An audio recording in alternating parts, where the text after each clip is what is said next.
여러분, 요즘 건강검진 결과 보셨나요? 혹시 콜레스테롤 수치가 높다는 이야기를 들으신 적 있으신가요? 조금 높은데요. 관심을 가져야겠네요. 이렇게 애매하게 넘어간 적 아마 많으실 겁니다. 하지만 그냥 넘기면 정말 위험합니다. 콜레스테롤 수치는 겉으로는 아무런 증상이 없지만 조용히 그리고 서서히 혈관을 망가뜨리기 시작합니다. 특히 50대 이후에는 혈관이 점점 탄력을 잃기 때문에 콜레스테롤이 쌓이기 시작하면 급격히 심혈관 질환 위험이 높아집니다. 나는 괜찮겠지. 혈압이나 당뇨도 없는데 이렇게 방심하기 쉬운데요. 콜레스테롤 문제는 처음엔 아무 느낌이 없습니다. 그러다 어느 날 갑자기 협심증, 심근경색, 뇌졸중 같은 치명적인 결과로 나타납니다. 그래서 오늘 이 영상을 준비했습니다. 여러분이 직접 약에 의존하지 않고 생활 속에서 콜레스테롤 수치를 낮추는 방법, 그리고 실제 환자분들이 수치 개선에 성공한 구체적인 방법까지 전부 알려드리겠습니다. 끝까지 보시면 이렇게만 해도 수치가 내려가는구나 하고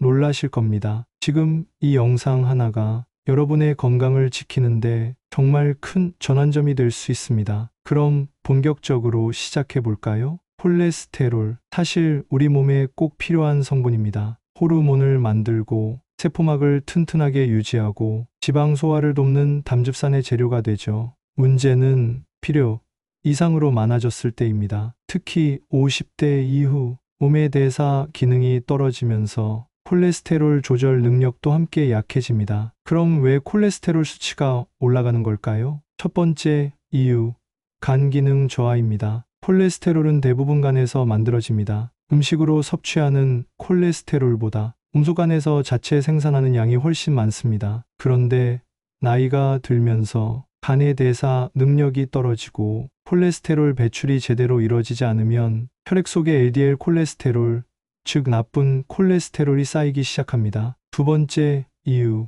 운동량 감소입니다. 운동은 혈관 건강에 아주 중요합니다. 특히 운동을 하면 HDL 콜레스테롤, 즉 좋은 콜레스테롤이 증가합니다. HDL은 혈관 속의 나쁜 콜레스테롤을 청소해주는 역할을 합니다. 하지만 활동량이 줄어들면 HDL은 줄고 LDL은 늘어나게 됩니다. 특히 50대 이후에는 자연스럽게 근육량이 감소하고 움직임이 적어지기 때문에 이 변화가 더 빠르게 나타납니다. 세 번째 이유, 식습관 문제입니다. 기름진 음식, 단 음식, 가공식품, 잦은 외식, 이런 식습관은 혈관 건강을 망가뜨리는 주범입니다. 특히 트랜스 지방, 포화 지방이 많은 음식은 LDL 콜레스테롤을 빠르게 높입니다. 한 끼 정도는 괜찮겠지. 이렇게 생각하고 먹었던 것들이 10년, 20년 누적되면서 혈관에 차곡차곡 쌓이는 겁니다. 네 번째 이유, 스트레스와 수면 부족입니다. 스트레스를 받으면 몸은 코르티솔이라는 호르몬을 분비합니다. 코르티솔이 많아지면 몸은 에너지원으로 지방을 더 많이 만들게 되고 결국 혈중 콜레스테롤 수치도 올라갑니다. 또한 수면이 부족하면 콜레스테롤 수치를 조절하는 호르몬 분비 리듬이 깨져 LDL은 올라가고 HDL은 떨어지게 됩니다. 마지막으로 유전적 요인도 무시할 수 없습니다. 가족 중에 고지혈증, 심혈관 질환 병력이 있다면 특별히 주의해야 합니다. 타고난 체질상 콜레스테롤을 잘 분해하지 못하는 경우도 많습니다. 이 경우에는 식습관과 생활습관 관리가 더욱 중요합니다. 정리해보면 콜레스테롤 수치를 높이는 주요 원인은 간 기능 저하, 운동 부족, 잘못된 식습관, 스트레스와 수면 부족, 유전적 요인, 이 5가지가 복합적으로 작용하는 결과입니다. 특히 50대 이후에는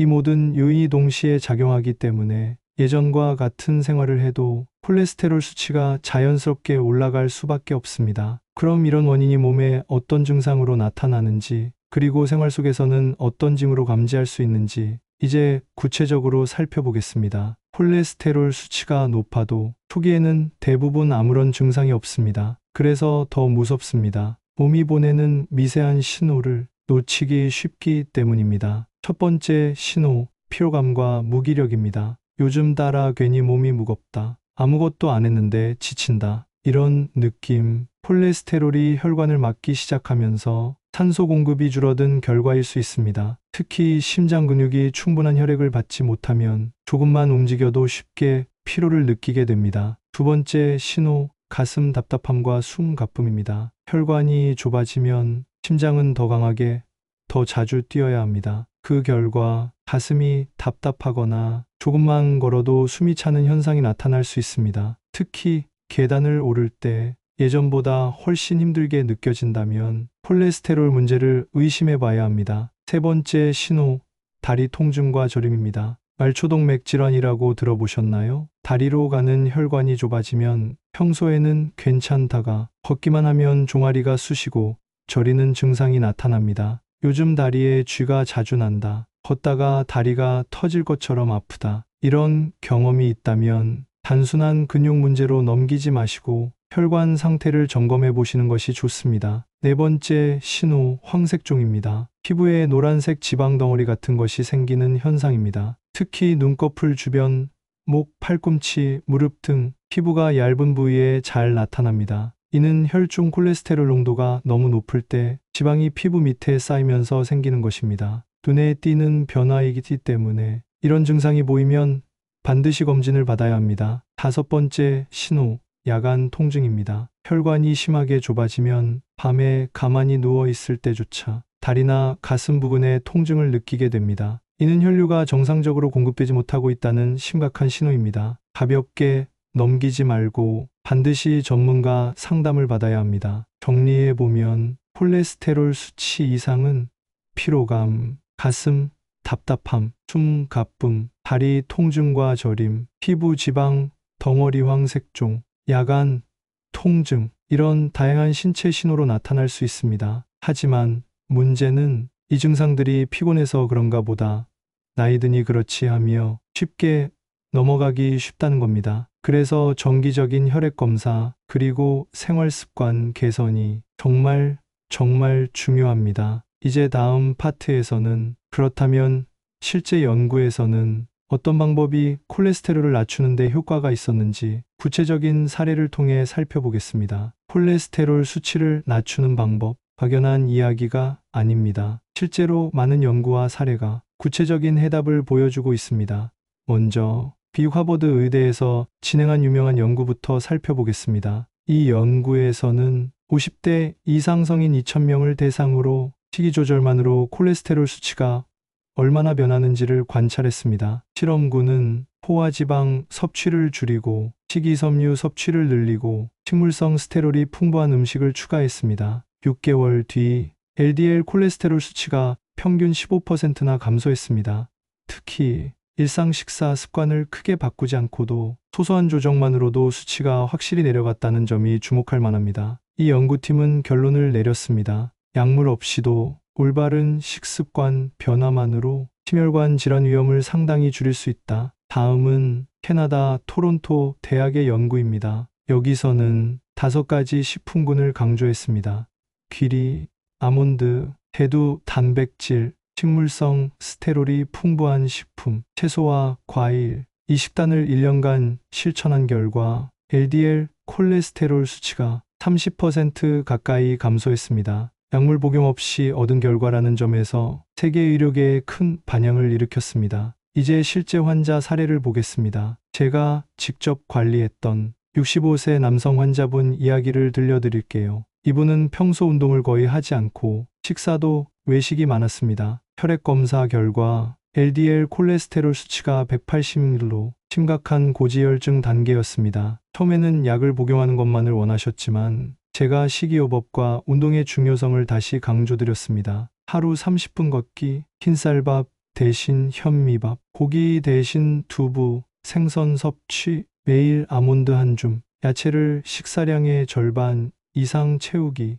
이렇게 식습관을 바꾸고 3개월 후 재검사했을 때 LDL 수치가 135mg로 감소했습니다. 약물은 최소한으로 유지하면서도 눈에 띄는 개선이 가능했던 것입니다. 특히 이 환자분은 몸이 가벼워지고 숨쉬기가 훨씬 편해졌다고 말씀하셨습니다. 이외에도 일본 국립순환기병 연구센터에서는 미역과 다시마 같은 해조류를 꾸준히 섭취한 그룹이 4개월 만에 LDL 수치가 평균 12% 감소했다고 보고했습니다. 해조류의 풍부한 식이섬유와 미네랄이 콜레스테롤 배출을 돕는 데 효과적이었다는 것입니다. 또한 대한고지혈증학회에서도 식이섬유 10g 추가 섭취 시 LDL 수치가 평균 510% 감소한다고 발표했습니다. 식이섬유가 풍부한 음식으로는 귀리, 보리, 사과, 고구마 등이 대표적입니다. 이처럼 국내외 연구와 실제 환자 사례는 한 목소리로 말합니다. 약만 바라보지 마라. 올바른 식습관이 콜레스테롤을 근본적으로 바꾼다. 지금 식탁 위를 조금만 바꿔도 혈관 건강은 분명 달라질 수 있습니다. 그렇다면 우리가 흔히 알고 있는 콜레스테롤 상식 중 틀린 정보는 어떤 것들이 있을까요? 다음 파트에서는 잘못된 상식을 바로잡고 진짜 효과적인 방법을 제시해 드리겠습니다. 콜레스테롤에 대해 많은 분들이 잘못 알고 있는 부분이 의외로 많습니다. 오늘은 이 오해들을 바로잡아야 합니다. 첫 번째 오해, 콜레스테롤은 무조건 나쁘다. 많은 분들이 콜레스테롤이라는 단어만 들어도 겁부터 내십니다. 하지만 콜레스테롤 자체는 우리 몸에 꼭 필요한 물질입니다. 문제는 혈액 속에 나쁜 LDL 콜레스테롤이 너무 많아질 때입니다. 반대로 HDL 콜레스테롤, 즉 좋은 콜레스테롤은 혈관 속에 쌓인 찌꺼기를 청소해 줍니다. 그래서 콜레스테롤은 나쁘다는 말은 절반만 맞는 이야기입니다. 좋은 콜레스테롤은 오히려 키워야 한다. 이게 정확한 진실입니다. 두 번째 오해, 식품에 콜레스테롤이 많으면 먹으면 안 된다. 예를 들어 달걀은 콜레스테롤 함량이 높다고 알려져 있습니다. 그래서 콜레스테롤 수치 높은 분들은 달걀을 완전히 끊어야 한다고 생각하시죠. 하지만 최근 연구에서는 달걀 섭취가 혈중 LDL 콜레스테롤 수치에 큰 영향을 주지 않는다는 결과가 많습니다. 오히려 달걀은 고단백, 고영양 식품으로 적당히 섭취하면 오히려 건강에 도움이 됩니다. 하루 한 개 정도의 달걀 섭취는 50대 이상에게도 무리가 없습니다. 세 번째 오해, 식이요법만 하면 약은 절대 필요 없다. 물론 식습관 개선은 가장 중요합니다. 하지만 콜레스테롤 수치가 매우 높거나 이미 혈관이 많이 손상된 경우에는 약물 치료가 반드시 필요할 수 있습니다. 의사가 권장하는 경우라면 약 복용을 무조건 두려워할 필요는 없습니다. 중요한 것은 약에만 의존하지 말고 함께 식습관, 운동, 생활 습관을 관리하는 것입니다. 네 번째 오해, 살만 빼면 콜레스테롤은 자동으로 내려간다. 체중 감량이 도움이 되는 건 맞습니다. 하지만 체중이 정상이어도 콜레스테롤 수치가 높은 경우가 많습니다. 특히 복부 내장 지방이 많은 경우 겉으로 보기에는 마른 체형이어도 콜레스테롤 수치가 높을 수 있습니다. 결국 중요한 것은 체중보다는 혈관 속 상태를 건강하게 바꾸는 것입니다. 정리해 볼까요? 콜레스테롤은 모두 나쁜 것이 아니다. 음식의 콜레스테롤 함량만으로 판단하지 말자. 약은 필요할 때 적절히 사용해야 한다. 체중이 정상이더라도 방심하지 말자. 잘못된 오해를 바로잡고 정확한 지식을 가지고 접근해야 진짜 건강한 혈관을 만들 수 있습니다. 그럼 이제 구체적으로 오늘부터 바로 실천할 수 있는 콜레스테롤 수치를 낮추는 방법들을 자세히 알려드리겠습니다. 자, 이제부터는 이론이 아니라 오늘부터 바로 할 수 있는 실천 방법을 말씀드리겠습니다. 지금부터 소개하는 5가지만 꾸준히 실천해도 콜레스테롤 수치가 확실히 달라질 수 있습니다. 첫 번째, 하루 한 끼는 현미밥 채소로 바꾸세요. 흰쌀 대신 현미, 보리밥으로 바꿔보세요. 거기에 식이섬유가 풍부한 채소를 듬뿍 곁들이는 겁니다. 현미에는 식이섬유, 비타민 B군이 풍부해서 콜레스테롤 흡수를 억제해주고 혈당도 천천히 올려줍니다. 채소는 신선한 나물이나 쌈 채소를 추천합니다. 특히 녹색 채소인 시금치, 케일, 브로콜리가 좋습니다. 처음부터 매 끼니 바꿀 필요 없습니다. 하루 한 끼만 이렇게 바꿔도 혈액 속 상태가 달라지기 시작합니다. 두 번째, 등푸른 생선을 주 3회 이상 챙기세요. 고등어, 연어, 참치 같은 등푸른 생선은 오메가3 지방산이 풍부합니다. 오메가3는 LDL 콜레스테롤을 낮추고 혈관을 깨끗하게 청소하는 데 큰 역할을 합니다. 구워 먹거나 조림으로 간단히 조리해 드세요. 기름에 튀기는 건 피하시고 가급적 찜이나 구이로 드시는 게 좋습니다. 혹시 생선이 부담스럽다면 오메가3 보충제를 복용하는 것도 방법입니다. 단, 의사 상담 후 용량을 맞춰 드시는 걸 추천드립니다. 세 번째, 간식으로 견과류를 섭취하세요. 특히 아몬드, 호두, 캐슈넛 같은 견과류는 식물성 불포화 지방산이 풍부해서 HDL 콜레스테롤을 높이고 LDL은 낮춰줍니다. 하루 한 줌 약 20에서 30g 정도면 충분합니다. 단, 무염 견과류를 고르시고 한 번에 많이 먹지 않는 게 중요합니다. 과다 섭취하면 칼로리가 높아져서 오히려 체중 증가로 이어질 수 있습니다. 세 번째,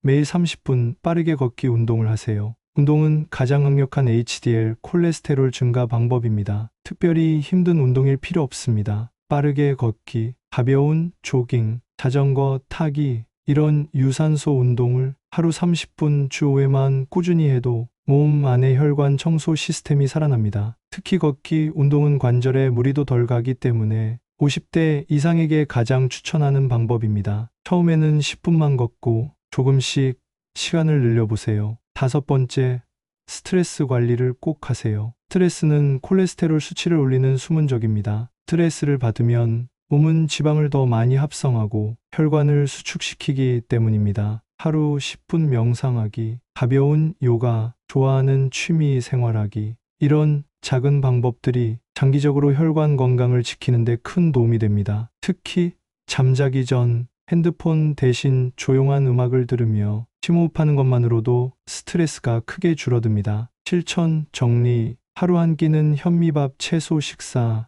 주 3회 등푸른 생선 섭취, 간식은 하루 한 줌 견과류, 매일 30분 빠르게 걷기, 하루 10분 스트레스 관리하기, 이 5가지를 실천하면 6개월 후 여러분의 혈액 검사 결과가 달라질 수 있습니다. 약에만 의존하지 않고 내 몸 스스로 건강을 회복하는 힘을 길러줄 수 있습니다. 오늘 우리는 콜레스테롤에 대해 깊이 알아봤습니다. 콜레스테롤은 무조건 나쁜 게 아니라 우리 몸에 꼭 필요한 물질이라는 것. 하지만 필요 이상으로 쌓이면 혈관을 서서히 막고 심장병과 뇌졸중 같은 치명적인 결과를 가져올 수 있다는 것. 그리고 이 수치를 낮추는 가장 좋은 방법은 약에만 의존하는 게 아니라 내 생활을 바꾸는 것이라는 걸 함께 확인했습니다. 현미밥, 등푸른 생선, 견과류, 걷기 운동, 스트레스 관리, 이 작은 5가지 실천이 여러분의 혈관을 건강하게 지켜줄 수 있습니다. 특별한 장비도 거창한 결심도 필요 없습니다. 오늘 한 끼를 바꾸고 오늘 10분이라도 걸어보고 오늘 저녁에는 핸드폰 대신 조용히 숨을 가다듬는 것. 그 작은 변화가 내일의 콜레스테롤 수치를 바꿉니다. 50대 이후에도 건강한 혈관을 유지하고 활기찬 일상을 보내는 건 충분히 가능합니다. 오늘 영상이 도움이 되셨다면 구독과 좋아요 눌러주시고 댓글로 여러분의 다짐이나 실천 계획도 남겨주세요. 함께 건강한 삶을 만들어가요. 여러분의 건강 항상 응원합니다. 다음 영상에서 또 뵙겠습니다.